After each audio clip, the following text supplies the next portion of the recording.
জীবনে একটা স্বপ্ন ছিল ভাই, 50,000 টাকা স্যালারি একটা কাজ পাইতাম আর মায়ের বাপ জীবনে যত সমস্যা যত অভাব সব দূর করে লাইতাম। তারপর আর কি 50,000 টাকা স্যালারির কাজও পাইলাম। মাসের 1 তারিখ আইতে দেরি আছে, হাতে স্যালারি আইতে দেরি নেই। হাতে স্যালারি আইতে দেরি আছে ভাই, শেষ হইতে দেরি নেই। আর মায়ের বাপ আমি এইটাই বুঝি না, আমি যে একটা মাস গরুর মতো খাচ্ছি, আমার হাতে যে স্যালারিটা আইছে এটা তো আমার কাছে কয়দিন থাকবো না। না, এটা আইবো আই নগদে শেষ হয়ে যাবে। এটা যে কেমনে শেষ হয়ে যায় আমি এটা কিছুই জানি না ভাই। আমি দুনিয়ার সব বাল পারি, কিন্তু আমার স্যালারি যে কেমনে তাড়াতাড়ি শেষ হয়ে যায় এই হিসাবটা আমি মিলাইতে পারি না। প্রত্যেক মাসে চিন্তা করি যে এবার স্যালারি আইলে কিছুটা বাড়িতে দিমু, বাড়িটা নিজের কাছে সেভে রেখে দিমু। সৌদানির উপর স্যালারি তো আইয়ে লগে আরো কটা সমস্যা আইয়ে, এই সমস্যা মিললা আমার স্যালারিটা খেয়ালাই গিল্লা। কি কমু দুঃখের কথা ভাই, যতই চিন্তা করি যে এই মাসে স্যালারি আইলে কিছু টাকা সেভে রাখবো, সেইবার করতে পারি না ভাই, সেইবার করতে পারি না।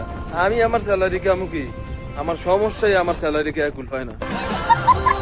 হতাশ ভাই, পুরাই হতাশ।